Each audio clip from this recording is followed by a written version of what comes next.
Good morning, everyone. I'm Samad Verma from BTech IT second year. And I'm Jasleen Korsani from BTech CS second year.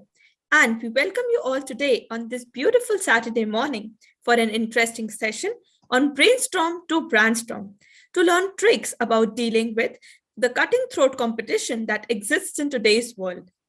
There's a famous saying that the best part of competition is that through it we discover what we are capable of and how much more we can actually do than we ever believed possible. A quote our guest speaker for today will definitely agree with. We feel delighted to introduce the guest speaker, Ms. Chavi Malik. Hi, Jasleen. Hi, Samarth. She's currently pursuing, Hi, ma'am. She's currently pursuing MBA from the School of Business Management and MIMS Mumbai. And she's also the national winner and international first runner-up of L'Oreal Brandstorm 2021. And she has dutifully performed many roles of responsibility at various renowned organizations, such as that of summer intern at ITC and a planning executive at Publicis Capital, content writing at Shoes on Loose, PR at Communication Council, HR at Hindustan Times Media. And apart from this, she has been actively involved in volunteering work such as teaching English at Marico Limited and community mobilization in an initiative by Times of India, Teach India. Without further ado, I would like to welcome Ms. Chavi Malik. So, ma'am, how are you feeling today? Hi, Jasleen. Hi, Samarth. Thank you so much for having me here. I'm all good. Hope all is well at your end as well. Yes, ma'am, we all are fine.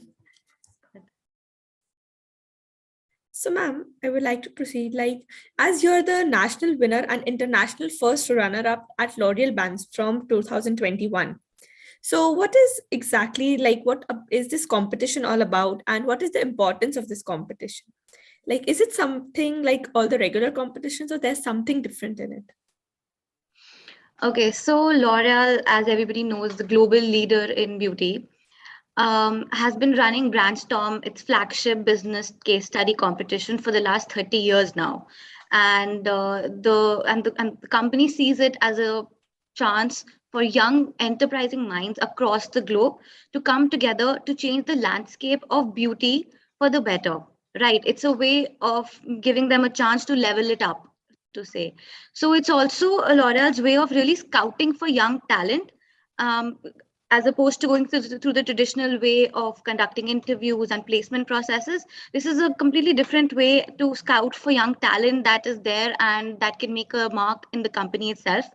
And even if you don't emerge as the national winner, right, you could still be spotted and extended PPIs. So in that sense, it's really, really looking forward to making sure that they're getting the right people on board, people who have the knack for case study competitions, who can really solve real problems. And as far as your second question, it's nothing like any other competition. It's actually perhaps one of the few ones which is organized at an international level.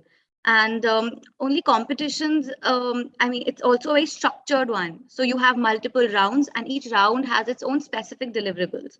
So you're genuinely on a journey, so to say. So which begins as a submission, followed by a hackathon, qualifying for the top six, and then winning the national finals. Then you still qualify for the global finale to cinch that title. And even this title is like none other. So it's the Entrepreneurship Award that invites the winners to Paris to implement their idea in real time. So in all, it's like a journey, and you're going to really come out of it fulfilled and enriched no matter what. Thank you, ma'am, for giving us insight on this competition. And now, what avenues does it open for a person since it's an international competition? So, how did you prepare for it in prior? So it's really hard to prepare for something like this because it's a case-based competition, and every year there's a different case problem that is presented to you. So based on that, you have to innovate and ideate and come up with solutions and make sure that you're delivering on what is asked, right? So it's a little difficult to prepare, but of course, what you can prepare is about how what is L'Oreal up to right now, what are the trends in beauty in the sector right now, where are other companies placed, what are they doing, what's the new trend, what's up and coming in technology, what are the products that are being launched, and of course, definitely what are other countries doing, because India is just very limited, and you have to go beyond it because it's an international competition. So what the level of thinking that you're going to have has to be at par with what the international participants may have as in terms of their knowledge base. So where they are operating from, you must know that. And in terms of avenues, of course, it uh, throughout the competition, you are exposed to L'Oreal leaders right from the beginning. They help you. The hackathon is actually meant to help you give the best shot so that you can shape your idea to the fullest and know exactly what L'Oreal is looking for, where you can improve, what is working, what is not working. So you will have that kind of exposure. You will have that kind of leadership talks with them, who they will tell you, okay, what is going on with L'Oreal, where should you be thinking, in which direction you should be going. So there's a lot of knowledge sharing session that happens. So at the end of the day, and that in the very beginning, you're really scratching the surface of what the world of beauty holds. But by the end of it, you will come out knowing a lot more than you did when you went in. So yes, of course, that. And at the end of the day, you realize that you are at a you just as a student, you're being given the chance to actually ideate in real time for a problem that can actually have an impact, because this can be implemented at a time. So, and you have nothing to lose. You are just a student, right? Yes, you're trying to make sure that you're getting it right, but you're directly being put in the shoes of a brand manager, as we call it. So you have that control, and you know exactly what resources you can use. Maybe there's a technology that L'Oreal's been using. Maybe there is some other product that can be used with some other formulation or so. So you have it all at your fingertips, and you just have to ideate and really present strategically what it is that you have. Yes, absolutely. And even just by listening to what you said, I can feel like the exposure and the experience that you gain is quite great. So, ma'am, proceeding, I would like to say that as it's a competition, team-based competition, so we know that an ideal all-round team is important element of this competition. So, like according to you, what makes an ideal team? So, in my opinion, an ideal team brings together people with skill sets that complement the others. So it's a set of people who acknowledge the other person's strength. They're open to the fact that they may be wrong, and most importantly, it's an ideal team really trusts one another. So during the course of a competition, you have to take a lot of calls. Right? You are so devoted that sometimes it's scary that the slightest of wrong decisions can cost you. And at such times, it's important that the team acknowledges in whose area of expertise does the decision belong, and trust that they'll make the right call. And of course, last but not the least, you must have teammates with whom you really get along with, who understand you, who empathize with you, who know where you're coming from, because you are really in for the ride. Okay, and it's the most memorable when you have to enjoy it, when you can enjoy it with the right people. So I was touchwood really lucky to have my teammates with me, and day in and day out, when you're working on something that is literally your baby, and you have to make sure that it's presented well, it's really coming up and shaping well. And it's a long drawn out competition, right? It takes months. So day in and day out, and at night when you are just half asleep and half you have to finish this and that, and with academics, with your internship, everything you have to balance. You have to know where to really strike a balance, and you have to know that there's somebody who's got your back. So if today I'm not there, if I'm not available, something is coming up, my team knows, and then they stand by me and they're like, of course, you take your time. But I also have that kind of commitment to my team, that I will make sure that even if I have to cut 5 hours of my sleep, I will do it for them, because you're in it together. So that is really important. And trust me, it's something that I take back is the friendship that I've forged with my team. And yeah, that's about it. That was really interesting. So how do you handle a team if these overall traits are missing in our team? See, I feel that communication is key. So of course, when maybe it's difficult right now, maybe some campuses have not opened, mine has barely opened. But what happens is that a lot of times the people, so it's fairly easy to communicate and know. But when you have really strategically chosen a team wherein you might not have a personal communication link with them, but you have to establish one. So as soon as you see the red flags, because it's really important for you, if you're really in it for sure, you will need that team, right? You can't sell your own idea individually in a team which that doesn't support you, because it all has to come together. And of course the experts can also see it, right? When the team is coming together, they have that conviction together. There is that team spirit that really matters and goes a long way, because somewhere, you never know, at a hackathon you post a question and you don't know, and you need somebody to back you up, right? They will be there, so it really shows. So of course, when if for some reason this doesn't work out, what you have to do is definitely communicate, put forward your concerns in a very clear manner. This is what is working for me, this is what is not. And that, I think, itself can solve a lot of your problems. And of course then you become conscious of what the other person needs, or what the team needs. So you start acting in a way, and slowly and steadily, I hope it all comes together. I completely agree with your points that team bonding and that all these things are quite necessary. So, ma'am, you changed, you came over and you went from zonal level to the national level and international level. So, what was the difference in the competition that you faced in terms of mindset, skill set, and the ability to do things? And how did it change your perception and everything towards the competition from going from zonal to national and then international level? And how did you adapt with it? Okay, so it's, as I said, it's a journey, right? Every round that you go through in Brandstorm demands something more of you. Okay, there are other submissions which are really different from the previous round. Sometimes this is the number of slides you need, sometimes that's the number of slides you need, sometimes you have this only just a minute to present, sometimes you just have 5 minutes. So there is a lot of variation that you have to go through. And what is really good to understand is that what you may have submitted in your very first submission is probably in all probability not going to make it to the time, by the time you reach international finale. So there you have to really adapt with everything. You have to keep an open mind, firstly, because you will be exposed to more information while you're on your journey towards national. You will be exposed to a lot of constructive criticism, and you have to know what to accept and what to not, because it's, at the end of the day, it's your idea. There are going to be 10 people giving you 20 solutions and 30 ideas, okay, how you can shape it better. But at the end of the day, that this is your idea. Maybe those 30 people and the 30 ideas do not conform with yours, but you have to take a call, because those ideas are also coming from the leadership. Sometimes it's coming from your friends or your mentors or your seniors who you want to approach and you want to talk to. So you have to just make sure that you have an open mind. You definitely pick and choose what you have to accept and what you don't.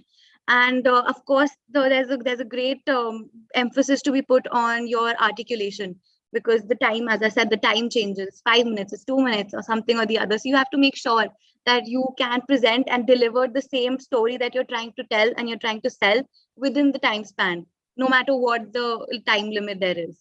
So yeah, that is about it.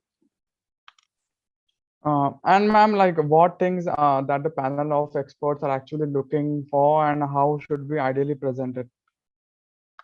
Okay, so what the panel really expects from the participants is, of course, a real problem, a real solution, a solution that is feasible, sustainable, and has got something for L'Oreal in it, right? So all this must be presented well for the panel to appreciate it in the first place. There are a few things that they still look for. So number one, how well have you understood the problem statement, right? The ask of the case, and that comes across no matter what. Even if you're just jumping straight into your solution, that's one thing that really comes across. How well have you understood the case that was presented to you? Second is the consumer insight valid? You might come across through secondary or primary research. You found an insight and you think it's valid, but is it really valid, or is it just maybe it's not an insight in the right sense of the word? Third is your solution solving for the consumer problem that is emanating from this insight? So yes, it's one thing to give a great insight. You have a great problem statement. You know that this is a consumer problem that you can address. But is your solution really addressing that, or is it just hovering around it? So that's something. And fourth, is your solution really feasible? Because we have timelines to meet, right? There's a timeline that, okay, this should be implemented in this amount of months, and what is the financial capital that will be required for it. So it has to be definitely feasible. Of course, if it's scalable, it helps. It really helps, because they have the bandwidth and the power to put in it. For it must be feasible, and it must be profitable. And once you've cracked this, the most important part comes. You have to prove that you have in fact cracked it. So everything, your story, your facts, your words, your PowerPoint presentation should be able to sell it. You have to be clear, concise, sharp. A presentation should be easy on the eyes and ears, and you must be confident. I always say this: a great solution presented poorly is not likely to go ahead. So work on that, because you have to have that conviction where you are selling it and you are completely behind it. And you will only be that way if you have all these in check. Okay, we'll surely keep these points in mind, ma'am. So, ma'am, since you are quite involved in multiple aspects professionally, like be it literature, management, marketing, tech, teaching, PR, HR, or even entrepreneurship. So, do you believe in focusing on different fields more or specializing in one field? I think there's absolutely nothing wrong with exploring yourself in different fields. I really believe that everything adds value. You could learn a new skill, polish an existing one, or if nothing else, learn more about yourself. So that's something that actually made me first get involved in internships. I just wanted to explore a field in the first place. Then I developed one skill that I wanted to sharpen in another. And before I knew it, I was in a position and I was a suitable candidate for a job that would lead me to find my calling. And here I am. So that job like really helped me crack a lot and come up with a lot of solutions, come ideate on in Brandstorm, do well in my interviews, because that reflected on where I'm coming from. So you never know what takes you. So just let yourself out there. So there's no harm, especially, of course, on your way, you'd know where you want to specialize in, and you will find that. But you can find that today, you can find that tomorrow, and you can, sometimes people never find it, and it's okay, because at the end of the day, you're just an enriched being at that time. So, yeah. And ma'am, which of these areas do you like the best, or what's your dream field or dream job? So there was no one best area, because each of these shaped me and today are a part of me. When I'm talking about my literature background, that really gave me a lot of depth as a person, to see through things, to communicate well. It really honed my writing skills, for that matter. I could really articulate well. And I really used that in my when I was in PR, when I was doing an internship in PR. And after that, PR exposed me to a realm of marketing too. And from there, I went to advertising. So when I was sitting in advertising, I could grasp bits and pieces from all of these parts of me, and that made sure that I was doing well there. And that reflected really well in my competition, in my internship, in my interviews, and so on. So there's no one particular thing that I would say, okay, this is what it is, because it's all a part of me, and I would not have been here had I not had those writing skills with me from the very beginning of my undergrad. But I think if I'm doing something that adds value to my organization, using my skill set, which I have, and all the while learning and getting challenged at it, I'd be living my dream. A job that allows me to, of course, as I said, use my skill set, serve them, add value, and of course, leaves me with a little bit of space to continue to explore myself. Maybe tomorrow I can learn something new which can add even more value to the organization. So that's my dream. Yes, ma'am. So, ma'am, like as you have a large experience in product marketing as well. So, what are those few tactics or techniques that we as end consumers or final buyers should be aware of so that we don't fall into that trap of lucrative marketing? Well, I don't think it's easy to fool consumers in today's day and age with information right on your fingertips. People can really see through the charades and take informed decisions. In fact, I believe no product or service can survive the test of time without a genuine offering that delivers. And no matter the millions spent on advertising, we've already been seeing the trend that people are not really having the faith and trust in advertising because they know. Recent strides have also been made in influencer marketing where they have to, all influencers really have to do expose that the fact that this is an ad and this is not an ad. So it can only go so far. And I feel that unless you really have to be living under a rock to, not being able to see what is being shown at you. So yeah, I think that. We got a perfect insight on this part. Now, what is the importance of competitions when we talk in regards to the MBA student? Okay, so competitions give MBA students a great chance to actually hop on a project for multiple corporates, assess their real business problems, and come up with solutions. So I mentioned earlier, you're a student. You're actually in a privileged position, given a blank slate to write the course to be taken by big brands and tackling their real problems with nothing to lose. Plus, no matter what, whether or not you make it to the next stage, you will have learned so much about the industry you're working on, and that adds to your knowledge base, right? Today you may not go forward in that competition or so, but one day maybe you're in an interview, maybe there's some other case competition that's there. You can derive so much on what did work, on what did not work from the previous one. So there's just so much in it. And of course, competitions are a great way to win prizes in cash or kind. And for many, it is a gateway to placements. So not having to hope and pray for making that shortlist with what you have done, but by making it, by proving yourself that this is what you can do. So yeah. Yes, ma'am. So, ma'am, how did you prepare for your MBA? And how has your experience been so far? Okay, so like many others, I had joined a coaching for my preparations. At the time, I quit my job to solely focus on this because I was really sure that this is what I wanted to do. And I did not want to leave any stone unturned. So I would attend classes on weekends and do self-study on weekdays. I read a lot to prepare for my interviews. Unfortunately, COVID has not allowed me to really visit my campus yet and take in the full experience. But overall, it has been great. I had a lot that I could do, join committees. My internship was a great learning experience. I met beautiful people, and I'm still hoping to really meet them in person, whoever I could not. But yes, I think bits and pieces, whatever I really wanted to get out of my MBA, I've been able to do.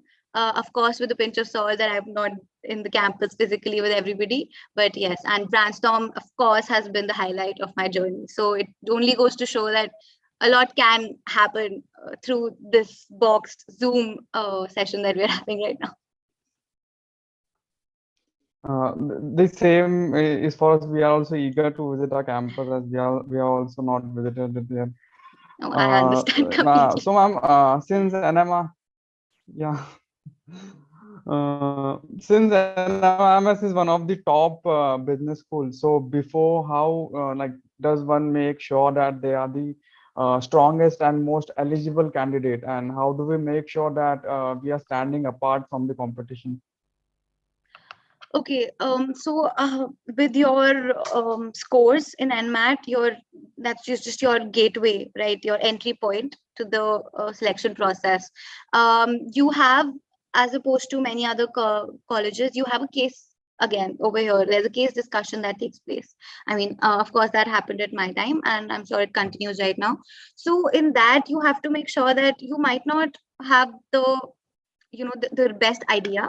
You may not have the best solution, but it's all about how you present it, because it's more of a case discussion. There's not going to be much of a right and wrong, but what really matters is where is your conviction coming from? How are you being able to really navigate your way through a couple of people sitting next to you who you've never really interacted with? You're just meeting over there, and how are you trying to balance it all, coming across as somebody who is assertive but is also open to hearing other people's views and opinions and taking into consideration what they're saying. If somebody's making the right point, hats off to them. If somebody is not, counter them, but respectfully counter them. Make sure you are heard. And of course, I mean, it's just a communication play that comes into play. But of course, you cannot go on babbling about something that is really irrelevant The fact that you listen to others and you show that, yes, I heard that point, that is a good point. And the fact that you accept it and you tell that and you say it out loud, that's something that is really important, because it goes to show that you have that you have an open mind. You know that it's not just about you, that making it. It's also about how you make it. So there's no point in just disregarding somebody else's point, no matter how valid it may be. So of course, if it's valid, honor it, give it that acknowledgement, give it that respect. If it's not, assert yourself. Okay, maybe this is wrong. Try to reach a point wherein you have satisfied somebody who is going against your opinion. Maybe they pick up their point, solve it. What is it? Okay, so if this is a point that you think is not going for me, why is it? Let's break it down. Present a solution. Do not disregard anybody, because at the end of the day, you will be joining corporates, and right through your MBA, you will be joining committees. You will first and foremost be introduced to your academic groups, who you are again going to survive a long way with them, and nothing without them, for sure. And in fact, my own Brandstorm journey, I give a lot of credit to my academic group members who really had my back when in times where I was not available, and I had to just, be here or there and do a lot. And they just knew that, okay, we got it and it's fine. So I really, really owe it to them. But going forward, you have your interview. And interview is just about how you present yourself now. So I'm talking about in Brandstorm, you have to sell your solution. This is where you sell yourself as well. So you have to make sure that you take the same Chavi Malik that was there in the case discussion, and you put her in the seat of the interviewee, and then you communicate. Okay, this is my piece of paper that represents me, and I'm completely behind it. I have done this, I have done that, and this is what I gauged out of it. This is what I didn't. So it's just a clarity of thought, and they will give you the space. They will give you they will give you that time of that time to take it in, and then give it back and respond with whatever your thoughts are. So just collect your thoughts, make sure that you're being very clear and you're being very sharp about it. To not go here and there. Just be very clear with exactly the point that you really want to make. Yeah, I completely agree with your points, ma'am. If anybody from the audience has any questions, they can put it in the chat box. So, ma'am, as you mentioned about corporates, so we eventually feel that quite a few MBA graduates will be directly associated with corporates, right? So what I want to ask is, how much importance does corporate give to all these competitions like L'Oreal, Brandstorm, or any of the competitions like this? Okay, so corporates have, in my opinion, a dual motive to conduct these competitions. Number one is, of course, your employer branding, right? You go to campuses, you put forward your competition, you build up the hype. You know that there's a lot at stake, so everybody is aware. Like, it makes you an employer of choice. And there is so much that you can do with not just a competition, with how you also conduct that competition. As I mentioned, L'Oreal really had a lot of leadership sessions. The hackathon round was, I think, one of my favorites. We were sitting across marketing executives, HR executives, and everybody was just there and helping us, be it somebody from the tech background, somebody from influencer marketing, for that matter. So they were all there, and they were helping you out. So that goes to show what kind of a culture the corporate has, right? And you are completely sitting across them, and you can really engage with them. You can like through their faces that, yes, okay, this is what they're really enjoying doing, and the kind of effort they put for you at a B school competitions, leaving everything that they have on their plates aside. And sometimes it's in the evening, sometimes, because when we were international, we've had sessions in the evening as well. So, to balance it all and to do it with such conviction and such interest that came from them, that was really good. So of course, that's employer branding that comes into play, and it's a great chance for you to know, like, through the journey, I understood that, okay, this is where I would really be happy. And I wish I can make it there, because I want to be among them and just look at them. That really gave me that feeling. And secondly, I mentioned earlier, a lot of it's not very easy to recruit the right people through the traditional placement process. Yes, you have a piece of paper that shows where you've come from, that shows what you are, right? But does it show everything? Probably not. So this is a way when you do show yourself through one or the other things, and then you add it right to that piece of paper. But There are a lot of times when somebody who may have been great and a great fit for your company, who can add a lot of good value to your company, but it's not really visible through the techniques that are being there, that are being put into place when it comes to the traditional placement process. So this is their way to scout. This is their way to see, okay, they are really attacking a problem. How are they attacking it? Is it really making sense? How are they looking at it from our point of view as a corporate? Because you're stepping into the shoes of L'Oreal also at a point, and you're seeing that, okay, this is what's going to help me. This is what is in it for L'Oreal. So you prove your point and you prove your worth in a way that is not the traditional placement way. So they're really looking forward, because at the end of the day, it's the people that make up the organization, right? So you have the right set of people, the organization will go in the right way. So yeah, that's about it. And ma'am, like we all know that with the help of a good mentor, one can go very long way. So was there any mentor that was constantly there to support you in this journey?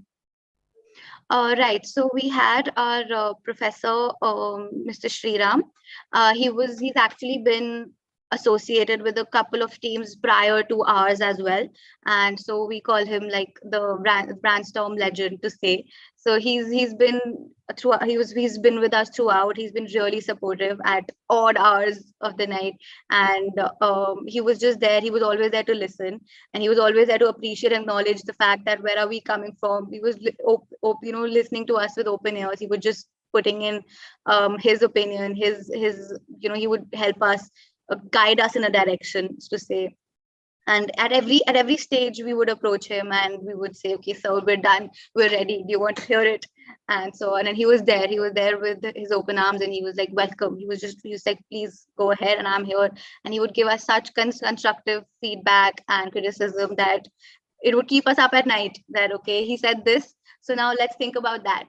So is that going to work, or is that not going to work? So then once said, as I said, it's the feedback, then you have to approach. And then if you could just go back to him with that also, that's no sir, this is not working, and he would be like, okay, fair enough, prove it. So we would have an exchange of spirited conversation, and it was just a great time being with him as well, because he's really down to earth, and he is like a great personality. He's a great teacher. He wants to explain something, he will explain it in a way that is so clear at the end of the day, and you will just know exactly what you wanted, and you'll get it out of it. He's a great person to talk to at any time. So yeah, it was just always fun also. So it was not only okay, this is a mentor and this is a Brandstorm session, but it was just fun. Yes, ma'am, I also believe that a mentor means a lot in our journey. So, ma'am, there's a question from the audience side by Siddesh Tarak. Do these large conglomerates actually work towards the betterment of climatic change, or this is actually just a gimmick? Right. So a lot of organizations play their own part, and they decide as per their bandwidth, how much can they invest, how much can they manage, how much is sustainable for their business. But everybody is taking steps, I feel. Most of them are. L'Oreal is taking big steps. You can look at it through their green beauty initiative, through Garnier, or there's much more. There's enough plethora of information. But also the fact that I have, in my 2 years of my MBA, I have also come across a lot of reports that actually have proved, in fact, that okay, this company is engaging in these practices, which is bringing down this amount of emissions. So there's always a fact finding there. They can't really go around fooling you. So have that at the case. But yes, I mean, I think there's a long way to go, but definitely I do feel that they're all, because I feel that it's a shared responsibility, number one, for corporates to come together. And I think more often than not, they really cannot hide away from the fact that they can't really ignore this responsibility, right? You're part of a community, and the business community as well. You do command respect for the fact that you are doing something good for the planet. And they have to, not just because of the government, not just because of what the UN says, but it's also because today you and I as consumers are getting more and more conscious. And no, after a point, we might not buy that product anymore. And so many products out there today are selling on the sole proposition of being sustainable, and the fact that they are green for the planet, they're green for you, and so on and so forth. So for how long can they really survive, right? So it can't be gimmicks at all. And if it is, then they're on their way to the right direction. Ma'am, we think that any opportunity of an internship is very valuable, but there are definitely some factors which decide whether that internship will be helpful to us or not. So what should we see before selecting an internship? Right. So I would like to put it in this way, wherein there are two sides, two sorts of students, right? One who is really sure, and internships come very early in your MBA journey. So you are either somebody who knows exactly what they want to do, or you are not somebody you're still unsure a little bit. But I would just say that because a lot of internships convert into a final offer as well in terms of PPIs and PPOs. um, if there is something that if you belong to that cohort which knows exactly what they want to do, or even if you're somewhere around it, maybe it's the field, maybe it's just the kind of software companies if you want to work for, if some there's that, you can make your own segmentation. So then you just know that you only apply for those, because I do not believe in just applying for everything, right? Because at the end of the day, you have to really put yourself uh, in that organization and really add value, because you're doing it for yourself as well, right? More than the organization. So you can't sit in an organization to which you don't really have an interest towards. You don't really align your interests and align your views and goals and motivations with. So it has to be sure, you have to make sure that yes, you're operating at a sort of level whereas there is enough flexibility for in terms of field. It can't be okay only one or two companies, right? You can't do that, because you don't know, like, these things are not in your hands whether the shortlist comes or not. And whether you'll be able to clear it. So of course you have to make sure that if there's a field that you've chosen and it's one that you are really sure about, definitely look forward to applying for those only. But if you're somebody who is not sure about it and still just wants to explore, and maybe sees an internship as a way to explore, just know that maybe by applying somewhere which is a little far too removed for you in terms of your interest area can be detrimental, because for those 2 months you will want to put in your best, right? And it's I can't believe I'm saying this, but sometimes putting your best at a wrong organization, and then you can get a PPO and PPI, and then you don't be in a position where you may not be happy, right? So that with that PPI or PPO, so just do that for sure. Because, like, for example, I just really wanted to do marketing and I knew that, and FMCG was something that really drives me. So ITC was perfect for me, and it was one of the, like, the beginning companies, like the first ones on the campus also. So it was very early on that I got it, and I was touchwood very lucky, and so on. But for somebody who is not sure, please make sure that you still put in some filters, because you will have to work on it, and you should be in a good place when you do work on it. Because yeah, I mean, it's going to be a really important part of you. Even if you don't make it to your PPIs or PPUs, it must add value to you, and you must extract something out of it, so that even if in your finals or in your competitions for that matter, you can use that learning. You can present yourself that yes, I was interning there and this is what I got out of it. You must get something out of it, and you must know that what is it that's in it for me. Yes, ma'am. After listening to all this, I'm sure that we all will be mindful in choosing our internships. And there's a question in the chat box from our audience, like, should we consider going for unpaid internships? Like, are they worth? Okay, so this is a pretty controversial issue even nowadays, but in my opinion, I have actually done that. So what happens is, I feel that it's where you are in your career journey, right? If you're somebody who's at the very very beginning, who is not sure about where they just want to explore themselves, right? But what happens is that a lot of times a great opportunity might come your way, which can add a lot more to you than any other organization might. But if it comes your way and it's not paid, take a call on whether it's feasible, because you can't be, it's an internship at the end of the day. I understand the value that it adds, but it should not be making you financially uncomfortable as well. So if you are comfortable, try and do it for a short period of time, but definitely make sure that once you see yourself doing well at all, um, don't be afraid to stand up and have a conversation with your reporting manager and say that I would like to extend my internship, and maybe we can discuss a stipend of sorts, which can be worked out for the both of us, wherein I'm not, as I said, uncomfortable, and you may be comfortable to pay that as well. So you have to take that call depending on where you are in your career journey as well. But I do feel that at the end of the day, it's just, I think people put a lot of pressure on internships, in the sense that even if it's unpaid, just go for it. Because I do feel that today there are a lot of platforms that are offering paid internships, and there are plethora of opportunities. And sometimes even if you don't have one on your plate, you can make it, right? You can just shoot an email sometime to a brand you want to work with, and you never know what happens. So just don't be in a position where you're like, this is all I had, and then I had to go for it. So it's never that way, and don't try to make it that way. Don't try to think that way, because it can come and it can go, and you have to make sure what you're comfortable with. Some people really do say that, okay, yes, I am in my shoes, I know what I'm worth, but I do not want to offer my services for free, because it's just monetary value is of course linked, is a great part of your motivation, right? Today we're as employees, that's one thing, a major chunk of our what we get, right, in terms of remuneration. So don't be afraid of that, and know that you have to take your own stand and know what is right for you. If you feel it, you go for it. If you don't, but make sure you're not really uncomfortable with it. We got a perfect insight in this particular matter. And now there is one more question in by our audience, that is, there's a lot of debate on whether to pursue a startup or an MBA. So what is your take on it?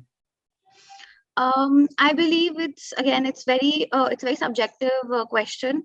Um, Startup culture is really fueling in India, no doubt about it, and it comes with practical learnings that are genuinely, they're unmatched, right? Yes, some people, I believe that maybe having your base intact, maybe having a good foundation works really well for you, in terms of, maybe you can avoid a few pit stops here and there, and you can dodge through some blockages that you might not, if you don't have your foundation concepts intact. If you, from the day one, if you know, okay, you've learned this in your B school, or for that matter, or somewhere else, that or at your internship, that this is the way to go forward in this industry, or this is the way to market this product, what does not work in that industry, that can really go a long way when you are at that stage where you are actually starting up something of your own. But therefore a lot of them, because in India especially, even abroad, MBAs also have a lot of investment attached to it in terms of financial. So of course your time, 2 years of your lives are definitely given if you're doing a full-fledged flagship program, and the kind of financial investment that has gone into it. So there's a lot to weigh, and what is good for you. So I personally no way feel that age can be a barrier. I know no matter what, people are really conscious of the fact that they must do an MBA very quickly and early on in their life. But I am really, really glad that I had that 1 year of work X before I did it. And it really, really helped me. And I feel that that's just 1 year for me. But it could be 2 or 3 or 5 years for you if you are doing something that is adding value. Because at the end of the day, you never know, even after 5 years, when you enter a B school and you're sitting in the class, maybe you are the most knowledgeable person there is. So it can work either way. Do not be afraid. And yes, at the end of the day, I would say that if you have a great idea and you really wish to get on it right now, just do it. And a lot of times you can just do things at the same time if you really have the drive, and that can be really perfect for you, because you never know at the end of 2 years where you stand. Maybe you found the fact that, okay, a corporate job suits you better, and you want a little more time to yourself before you start something of your own. Or maybe you've just hit your goal right there, right? You've struck goal there, right there, with your side project which you started on, and you realize that, okay, you can be the next shark in the shark tank. So yeah.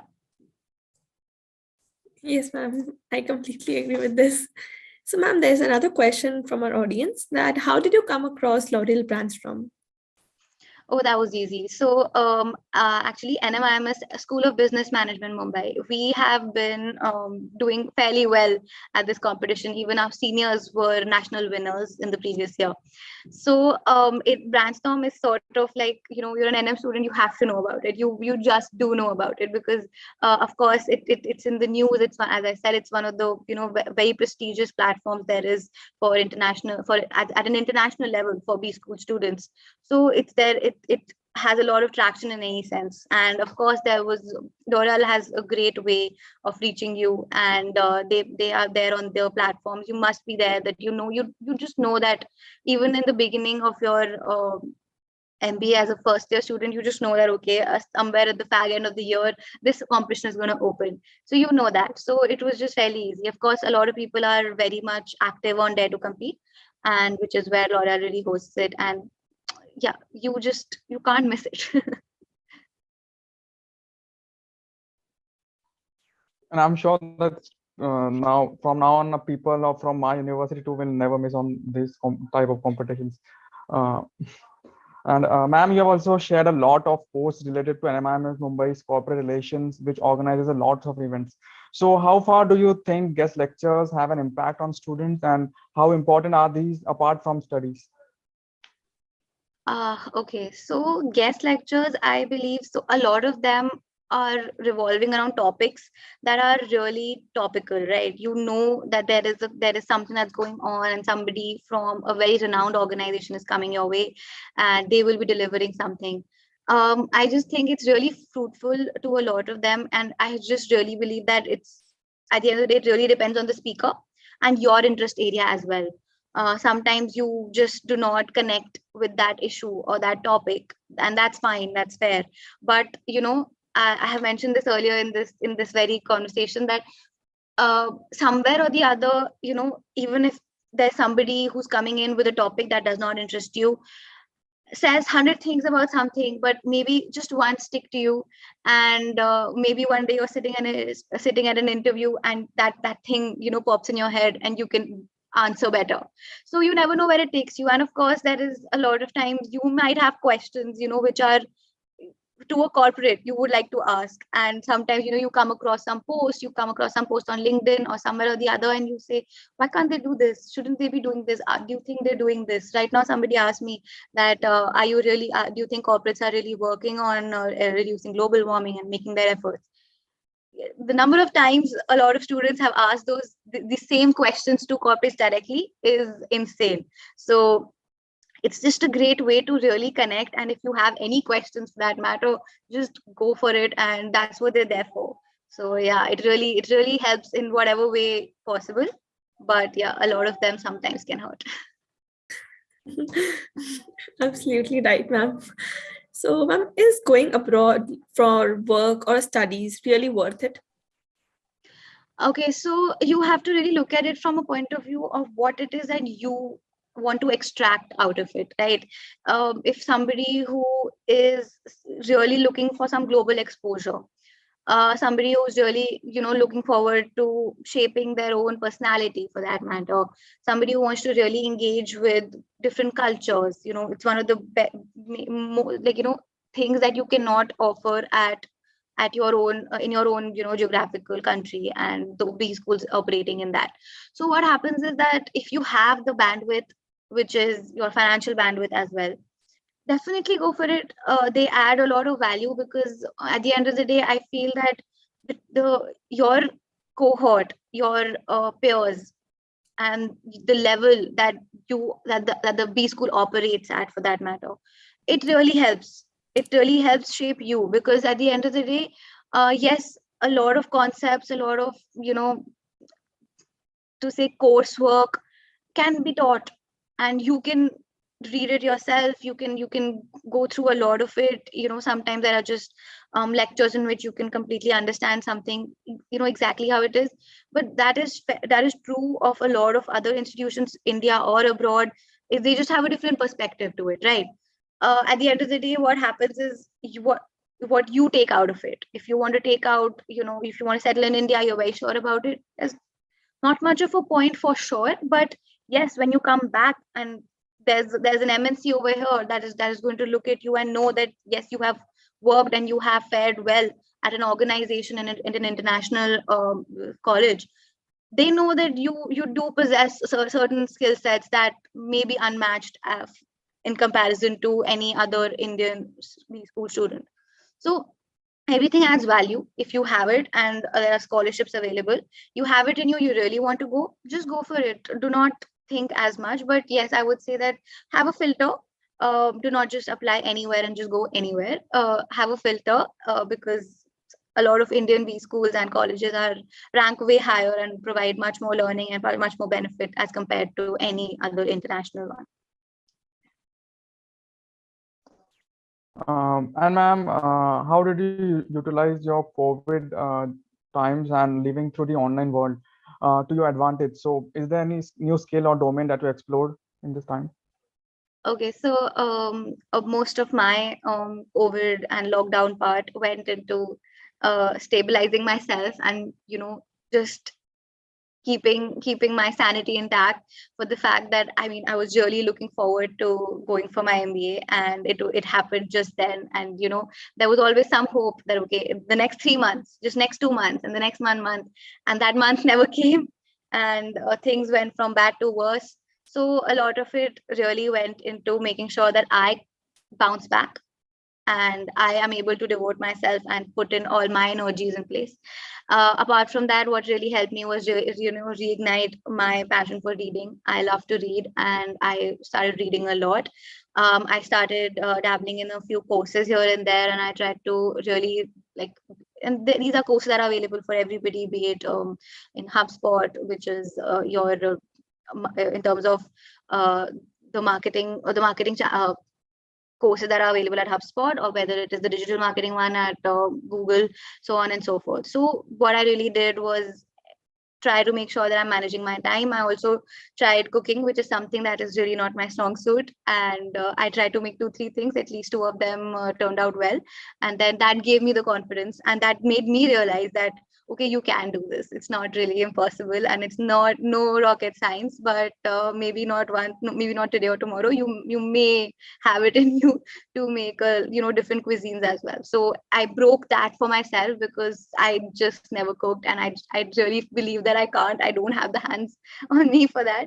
But that's something that really helped me build myself, that okay, if I've broken that limitation for myself, that's a big deal, because these limitations can be varied for everybody. But at least I broke out of that, and I know that if I can cook, I can do this. And it really mattered to build myself up, because all of these put together makes me who I am. And then I was in a good position to invest myself in my committees, in my societies, which I joined in my B school, and that really helped. And then so on and so forth, I was there to find the right people and put in all my efforts when it came to Brandstorm as well.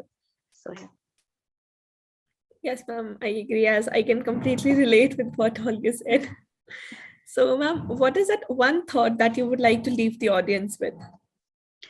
Okay, so I would like to tell them that you be you.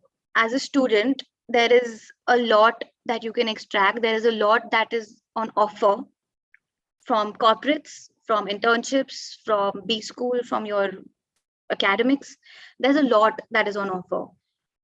Make sure that you be you. You don't have to get pulled in this direction or that direction because of your peers or under any pressure, because you're not here for the same reasons that they are. You're not the same person as they are. So it's okay, and you will have to prioritize to keep yourself in check, keep your sanity in place. You have to prioritize and make sure that your priorities are not this, they're not dictated by somebody else's. There may be tens of students who are jumping at every competition that is coming your way, and hoping that okay, maybe one hits. But I do not believe in that. I just feel that you be you. You want to join a club, you join a club. You want to join a committee, you join a committee. You want to do competitions, you do competitions. But if you don't, then please don't. Just be you, and there is much more that you can do out of extract out of your B school life, extract out of your college life. you just have to find it, and just don't make your story, don't try to make it similar to anybody else's.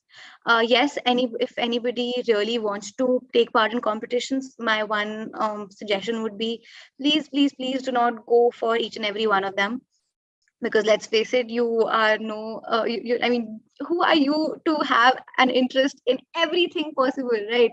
So make sure, because there's a lot of work that is involved in it. Maybe a competition you don't want to take as seriously, but maybe your team members do. It's not fair to them. But make sure that when you are enrolling and registering for a competition, you really have an interest in that area, you really have an interest in that industry, and you will put like your best foot forward in that only, and it should be worth it, because no effort should go wasted, right? You do your research. It takes months, like for example in Brandstorm it takes months, but you have to be really sure that this is something that really interests me. Only then can you do full justice to the case, to the competition, to the organizers, to your team, and to yourself, because you want to sit in there with that feeling in you that you are putting your best foot forward. You're doing the best that you can. You're doing the best that you can in a field that really interests you, and you actually have a genuine interest in, and for your teammates as well, who are equally there and responsible for you. So yeah, that's about it. Just have a great time, and at the end of the day, it's all about the journey. That's something I really take back from everything that you take part in. It's about the journey. Meet the right set of people. Please engage as much as you can, even through these boxes on Zoom. Do it. It's going to be worth it, because yeah, I mean, one thing that I've really learned is that you don't have to really physically meet to make bonds that last a long lifetime. So yeah, that's Thank you, ma'am. And as the old saying goes, that all good things must come to an end. And this has never rang truer than in making closing speeches. So with this, let's conclude today's wonderful and informative session. And I personally learned a lot from today's session, as I got to know about what role these competitions play in shaping us as leaders, and how they help us in our careers, etc. And now I, on behalf of our entire Satellite NM team and student community, would like to thank Ms. Chavi Malik for sparing her precious time and interacting with our students. And I too learned a lot from this session. I learned about the competition L'Oreal Brandstorm, then the importance of our team, and the most important for us, that is selecting an internship, which is most suitable for our goal. Thank you so much, ma'am, for all the valuable insights. We would like to extend our gratitude to Dr. Akshay Malhotra, our faculty mentors, Dr. Smita Bonde and Harshal Kotwal sir, for their constant support and guidance. Lastly, we would like to extend warm thanks to all the participants for today's session. Thanks for giving us company and making this a successful session. Thank you, ma'am. Thank you so much. Thank you so much. Thank you, Thank you, Jasleen. You ma'am. guys were great hosts. All the best. Keep it up. Thank you for having me.